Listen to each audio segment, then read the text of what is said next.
আঙুলিৰ মূৰত গণিব পৰাকৈ ৰঙালী বিহুলৈ মাজত মাত্ৰ কেইটামান দিন বাকী আছে। হেপাহৰ ৰঙালীক লৈ এতিয়া ব্যস্ততাৰ অন্ত নাই অসমীয়াৰ মাজত। নাৰায়ণপুৰ মাধৱদেৱ কলাক্ষেত্ৰত অনুষ্ঠিত 7 দিনীয়া বিহু কৰ্মশালাৰ সামৰণি পৰে দেওবাৰে। সামৰণিৰ দিনা সহস্ৰাধিক প্ৰশিক্ষাৰ্থীক প্ৰশিক্ষণ দিয়ে অসম গৌৰৱ ৰঞ্জিত গগৈ আৰু অভিনেত্ৰী গায়ত্ৰী মহন্তই। সামৰণি অনুষ্ঠানত উপস্থিত আছিল প্ৰতিদিন টাইমৰ মুখ্য সম্পাদক নিতুমণি শইকীয়া। উল্লেখযোগ্য যে কৰ্মশালাখনিত অৰুণাচলৰ প্ৰশিক্ষাৰ্থী অংশগ্ৰহণ কৰি আকৰ্ষণীয় কৰি তুলিছিল। আৰু ইফালে অন্তিম দিনা মাধৱদেৱ কলাক্ষেত্ৰত উপস্থিত আছিল লোক সংস্কৃতিৰ গৱেষক ডক্টৰ অনিল শইকীয়া।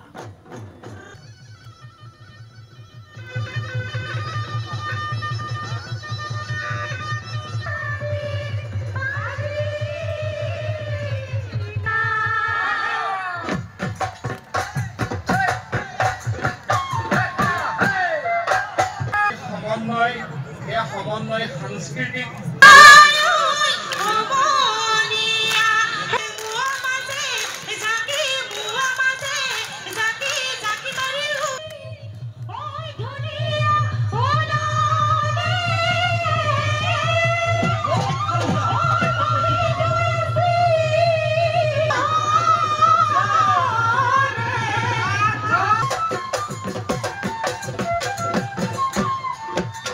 তোৰ গামে খাৰু বান্ধবই কৰে দিলে বাৰু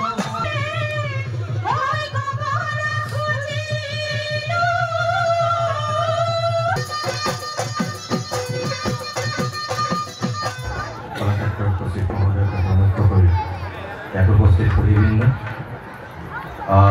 মই সকলোকে সম্বোধন কৰা নাই। মই ৰঞ্জিত গগৈ গায়ত্ৰী মহন্ত সকলোকে দেখিছোঁ। আপোনালোক সকলো ইয়াত বিহুৰ আজিৰ এই যি পৰিৱেশ দৈনন্দিন পৰিৱেশ সেয়া উপভোগ কৰিবৰ কাৰণে ইয়াত সমবেত হৈছে। এজন নাৰায়ণপুৰৰ সন্তান হিচাপে এনেকুৱা পৰিৱেশ দেখি খুব গৌৰৱ অনুভৱ কৰিছোঁ। মই কলাক্ষেত্ৰত এই পৰিৱেশটো ইয়াৰ পূৰ্বে হৈছিল নে নাই মই নাজানো, কিন্তু মই দেখা এইটো প্ৰথমটো পৰিৱেশ। মই সচিবক কৈ আছোঁ যে সঁচাকৈ এটা খুব ভাল পৰিৱেশ সৃষ্টি কৰিছে। যিটো শংকৰদেৱ কলাক্ষেত্ৰত ইমান দিনে দেখি আহিছিলোঁ, সেই পৰিৱেশটোৰ এটা দ্বিতীয় সংস্কৰণ মই এই মাধৱদেৱ কলাক্ষেত্ৰৰ বাকৰিত ইয়াত দেখিছোঁ। যদি সেইখন আমাৰ কাৰণে সুপ্ৰিম কোৰ্ট, এইখন আমাৰ কাৰণে এতিয়া হাইকোৰ্ট হৈছে। গতিকে মোৰ খুব ভাল লাগিছে ইয়াৰ পৰিৱেশটো দেখি। মই তেখেতক আন্তৰিকভাৱে ধন্যবাদ জনাইছোঁ, শলাগ লৈছোঁ এই পদক্ষেপটো গ্ৰহণ কৰাৰ কাৰণে। আৰু ৰঞ্জিত গগৈৰ পৰা আৰম্ভ কৰি প্ৰত্যেকগৰাকী বিহুৱাই ইয়াত এনেকৈ আহি যিখিনি সময় দিছে, বিশেষকৈ শিকাইছে আমাৰ নতুন যিসকল উঠি অহা প্ৰজন্ম, তেওঁলোকক যিখিনি উৎসাহ দিছে, উদগনি দিছে, তাৰ কাৰণে মই তেখেতসকলৰ শলাগ ল'লোঁ।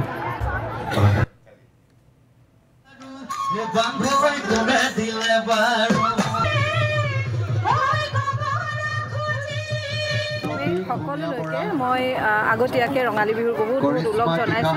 আজি খুব সুন্দৰকৈ আমাৰ সামৰণি অনুষ্ঠান চলি আছে এতিয়া, আৰু নিশ্চয় আপোনালোকে দেখিবলৈ পাইছে 1000তকৈও অধিক প্ৰশিক্ষাৰ্থীয়ে এই কৰ্মশালাত অংশগ্ৰহণ কৰিছিল। আৰু আজি সকলোৱে তেওঁলোকে কি শিকিলে সেয়া পৰিৱেশন কৰি আছে। বিহু আচলতে আমি সমন্বয়ৰ প্ৰতীক বুলি কৈছোঁ। সমন্বয় মানে আমাৰ অসমীয়াৰ গোষ্ঠীখিনি, অসমীয়াৰ জনজাতি বা অসমীয়াৰ যিমানবোৰ আমাৰ জাতি উপজাতি সকলোৱে। কিন্তু এতিয়া দেখিছোঁ বিহু আমাৰ নৰ্থ ইষ্টৰ সমন্বয়। গতিকে অৰুণাচলৰ প্ৰশিক্ষাৰ্থী আহি ইয়াতে অংশগ্ৰহণ কৰিছে। ই সঁচাকৈ আমাৰ সম্প্ৰীতিৰ এটা খুব ডাঙৰ এনাজৰী হৈ ঘটিছে। গতিকে অদূৰ ভৱিষ্যতে আমাৰ যি সীমামূৰীয়া কিছুমান বিবাদ হৈ থাকে, এইবোৰ এই থ্ৰু সংস্কৃতিৰ থ্ৰু বিহুৰ দ্বাৰা নাইকিয়া হ'ব বুলি মই ভাবিছোঁ।